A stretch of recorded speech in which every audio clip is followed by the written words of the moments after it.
Alors en question number 2, si j'ose dire. Donc là on te voit avec ta Fender en fait, en strat. Une de tes strates. Mais sur scène en fait on te voit avec cette strat là, on te voit avec Gibson avec une 335 rouge et puis une SG en slide. Une SG standard. J'ai eu d'autres choses. En acoustique, t'es surtout, maintenant t'as une T5.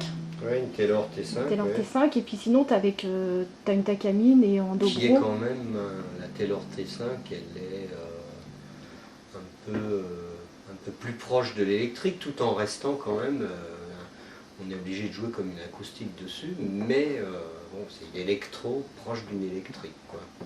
Disons que je suis sûr que ça doit bien marcher avec un jazzman. Et bon, de mon côté, côté blues, voire blues rock, jusque-là, j'ai pas eu à trop à m'en plaindre.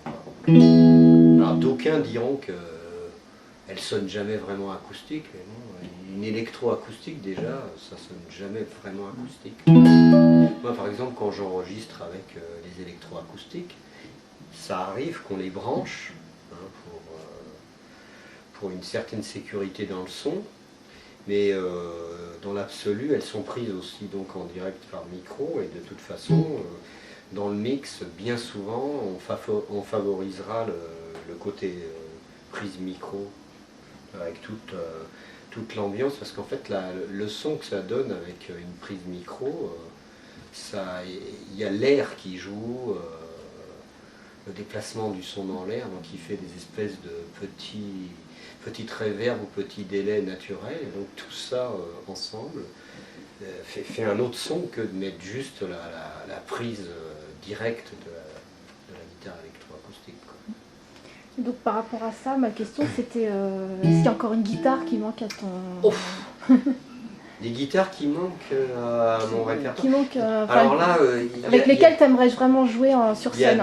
Il y a deux points, c'est-à-dire on arrive au stade où quelqu'un comme moi qui a quand même pas mal d'années de travail à la guitare derrière lui, bon, a compris depuis belle lurette que c'est pas en changeant de guitare qu'il va changer radicalement de son. Donc déjà, ceci étant posé, je pourrais jouer avec tout et n'importe quoi. Alors effectivement, le son d'une guitare comme une Stratocaster avec des simples bobinages et le son éventuellement de la 335 qui est quand même une demi-caisse et qui a des micros à double bobinage, basiquement c'est pas tout à fait le même son, mais quand c'est le même gars qui est aux commandes, il y a très peu de différence, quoi.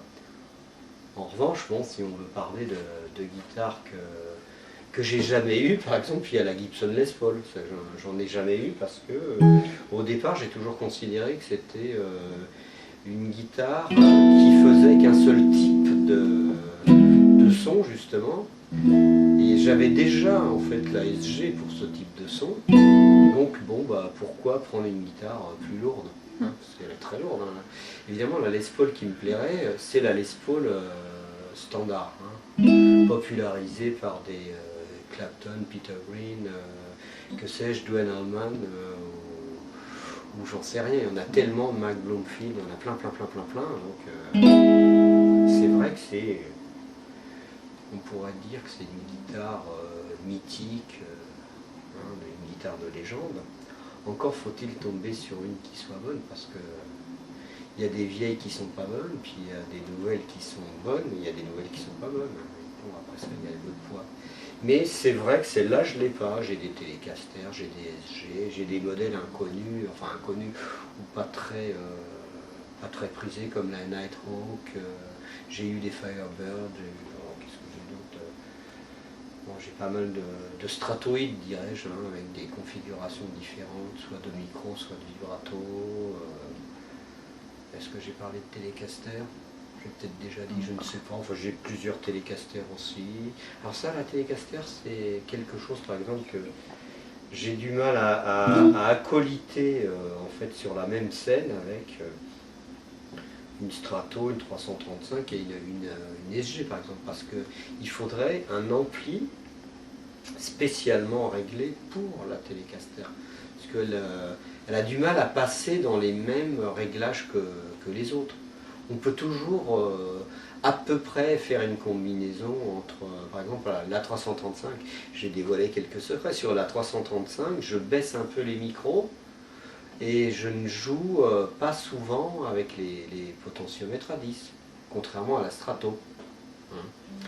Et alors si je baisse les micros, c'est pour avoir un son moins puissant qu'elle n'a d'habitude, et en plus, je ne mets pas les potentiomètres à fond, pour que je puisse passer sur le même truc d'amplification, la même boucle d'effet, de l'une à l'autre, sans qu'il y ait tout d'un coup 10 fois plus de puissance, quoi. Mais bon, pour avoir été témoin, je ne joue pas plus fort quand je suis avec une 335 ou une SG.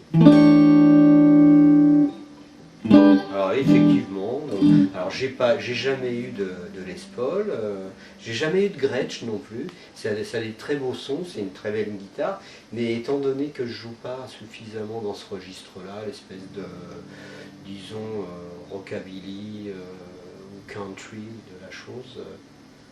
Alors, j'ai déjà joué, j'ai enregistré des choses avec Bill DeRenne dans lesquelles il y a de la Gretsch. Mais c'était de l'emprunt. Mais ça, j'ai jamais eu de Gretsch non plus. Hein. Pas de Les Paul, pas de Gretsch. Voilà. Après ça, il y a dans les électros ou les acoustiques tout court, il y a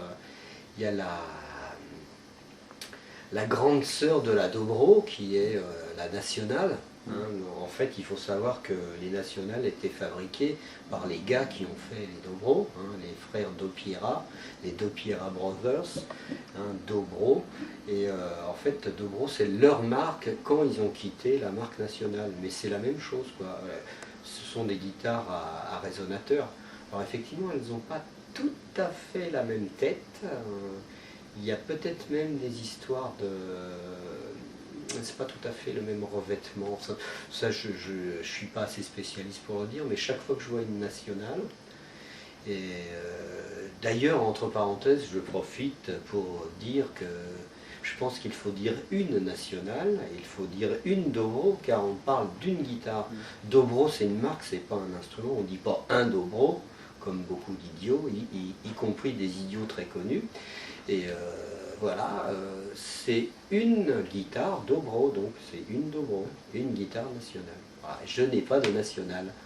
En revanche, encore une fois, j'ai déjà eu l'occasion d'en jouer, c'est marrant d'ailleurs, parce que j'en joue dans un titre ou deux de Michel Thor sur un album. Voilà, j'ai fait des séances avec Michel Thor, qui faisait un album qui était prétendument un peu country, blues, jazz. Je dis bien qui était prétendument. Alors c'est vrai, il y a des reprises de certains trucs dans le style, quoi. Et donc à cette époque-là, on a fait quelques morceaux avec une nationale, prêtée aimablement par notre ami Patrice Boudolamo, confrère guitariste, grand spécialiste de l'électroacoustique.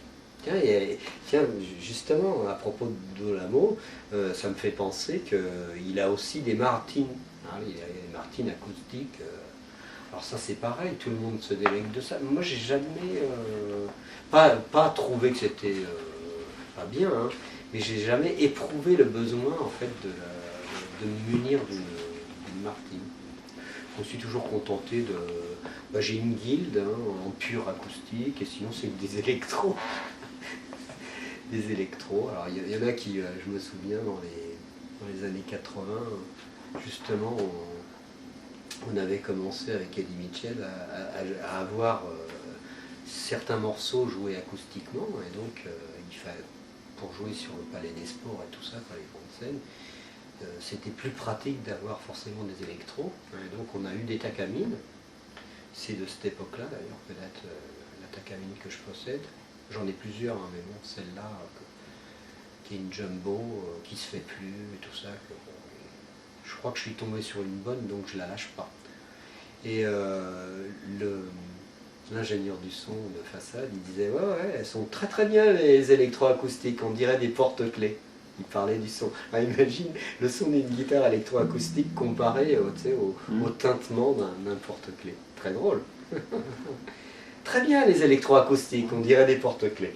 Voilà, donc je n'ai pas de Martin non plus. Il y a aussi des très belles Gibson acoustiques, notamment la fameuse J200. Et je pense qu'à terme, je m'en offrirai quand même une. La Martin, c'est pas sûr. Donc, la Gibson J200, c'est possible. Voilà.